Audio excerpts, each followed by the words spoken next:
Bismillahirrahmanirrahim. Kalau pas kita dapat satu musibah atau satu masalah, satu ujian, kehilangan sesuatu, itu berarti kita dikasih kesempatan untuk ngedapetin sesuatu yang lebih baik. Gimana caranya?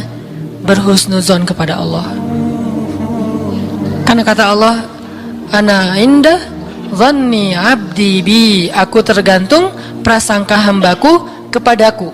Berarti kalau kita misalnya lagi dapat masalah, terus kita berhusnuzon, oh Allah pengen ngasih yang lebih baik, itu Allah berarti kayak gitu. Kan kesempatan kan? Kenapa kita malah gunain kesempatan itu untuk bersuuzon? Kenalah kita dengan apa yang kita persangkakan. Aku tergantung prasangka hambaku kepadaku. Pas ada musibah kehilangan sesuatu, oh mungkin memang Allah pengen ngasih saya yang lebih baik dari ini. Ini kan udah lama saya pakai, ini udah 2 tahun 3 tahun, pengen diganti sama Allah. Itu gitu banget Allah tuh sama kita. Terus kenapa kita gak mau berprasangka baik kalau kayak gitu? Masalah yakin. Kalau kita malah pas dikasih musibah kehilangan sesuatu bilang, apa lagi maunya Allah, kayaknya Allah gak senang dengan saya taubat nih, maka Allah juga akan memperlakukan kita kayak kita prasangkain. Makanya kalau kita dapat musibah, ujian, itu berarti kita dikasih kesempatan untuk memikirkan sesuatu yang baik yang akan Allah kabulkan.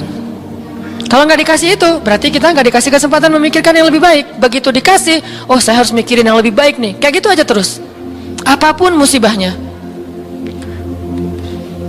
Termasuk yang tadi, gagal dalam hubungan, diputusin atau ditolak, kita mikirin, oh berarti Allah mau ngasih yang lebih baik dari dia. Ternyata tetap ujung-ujungnya dia juga. Kok bisa? Oh berarti dia diperbaiki sama Allah, dibuat lebih baik, dibuat lebih soleh, lebih pantas, baru bareng dengan kita. Coba kalau nggak dibuat lebih soleh udah langsung jadian, kan bisa bahaya juga buat kita. Stres juga kan mikirnya ya. Makanya Nabi mengatakan, sebaik-baik perhiasan adalah istri yang soleha. Itu benar-benar menyenangkan hati. Kebahagiaan bagi laki-laki itu adalah memiliki seorang istri yang soleha. Istri yang soleha itu bukan cuman istri yang hafal Qurannya banyak, yang hafal hadisnya, bukan wawasan. Istri yang soleha itu istri yang akhlaknya baik, yang kalau kita ngelihat dia langsung bahagia. Jadi pulang ke rumah itu gak pernah nyetel TV. Kenapa papa gak pernah lihat TV? Kan lihat mama ya. Yang lama nonton TV pasti ini gak nyaman ngelihat istrinya nih. Jadi kalau sampai rumah bikin kopi, duduk di tengah ruangan, lihat istri lalu lalang gitu. Pak, TV-nya di situ, ngapain ke sana kemana mama pergi? Itulah hiburan buat papa. Berat juga Pernah nggak ngomong kayak gitu? Belum. Gimana mau ngomong nggak ada orangnya ya? Nanti kalau udah ada gitu tuh. Makanya saya jarang nonton TV sering nonton YouTube soalnya.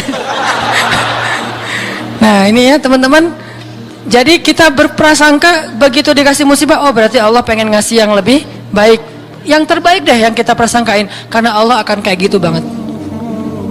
Inilah rahasia matematika Allah yang Allah berlakukan kepada Ahlu Badar, yang Allah berlakukan kepada para sahabat yang berjanjian Hudaybiyah, Bai'atul Ridwan, yang Allah berlakukan kepada Siti Hajar, Maryam, dan banyak lagi kisah-kisah yang benar yang disebutkan di dalam Al-Quran. Mudah-mudahan nambah yakin kita bukan minta musibah, tapi emang itu fitrah kehidupan manusia. Udah kayak gitu sunatullah, semua yang hidup pasti dikasih ujian. Jangankan orang biasa, jangankan orang beriman, orang biasa aja dikasih ujian, apalagi beriman. Beriman itu pasti dikasih ujian sama Allah. Cuman karena ujian itulah Allah memperlakukannya lebih istimewa daripada orang lain. Jadi siapa orang yang paling istimewa di mata Allah? Yang paling banyak diuji. Jadi jangan pede dulu bahwa kita lebih istimewa di mata Allah gara-gara kita ibadahnya lebih bagus dari teman kita. Bisa jadi teman kita nggak tahajud. Bukan berarti nggak perlu tahajud ya, tahajud keren, bagus, luar biasa. Tapi ini kalau kita ke orang lain gitu, misalnya kita udah tahajud, misalnya kita udah taklim, misalnya kita udah tilawah, misalnya kita udah sedekah, misalnya. Terus kita ngerasa kayak lebih baik dari orang lain, jangan. Karena bisa jadi ibadah teman kita diam doang tuh. Ngapain? Sabar menghadapi ujian, itulah ibadahnya. Bisa jadi orang yang paling mulia di mata Allah itu orang yang sedang sakit di rumah sakit atau di rumahnya yang gak bisa berobat bertahun-tahun, pas kita lihat ke dia mah nggak, ibadahnya nggak dahsyat kayak kita, nggak pernah ikut talim, tilawahnya sedikit-sedikit, paling juga yang dia hafal aja karena udah nggak bisa baca saking sakitnya. Tapi ibadahnya itu 24 jam sehari. Lewat apa? Sabar menghadapi ujian sakit. Berarti bisa jadi teman kita yang baru diputusin itu lebih mulia daripada kita yang baru jadian. Jadi jangan ngeledekin ya, jangan suka membuli lah. Karena yang dibully itu bisa jadi lebih mulia daripada yang membuli. Astagfirullahaladzim ya. Itulah teman-teman kajian tentang matematika Allah. Mudah-mudahan kita mengerti. Maksud mengerti di sini meyakini, bisa bertambah yakin sama Allah dan bisa diterapin. Tadi kalau dikasih ujian berarti kita punya kesempatan berprasangka baik supaya kita dapat apa yang kita prasangkakan. Kalau dikasih ujian berarti Allah pengen ngajak kita jalan berdua nih. Kalau dikasih ujian berarti Allah pengen memperlakukan kita secara khusus, nggak mau yang lain bantu kita, pengen Allah doang yang bantu. Dan itu keistimewaan dari Allah untuk kita.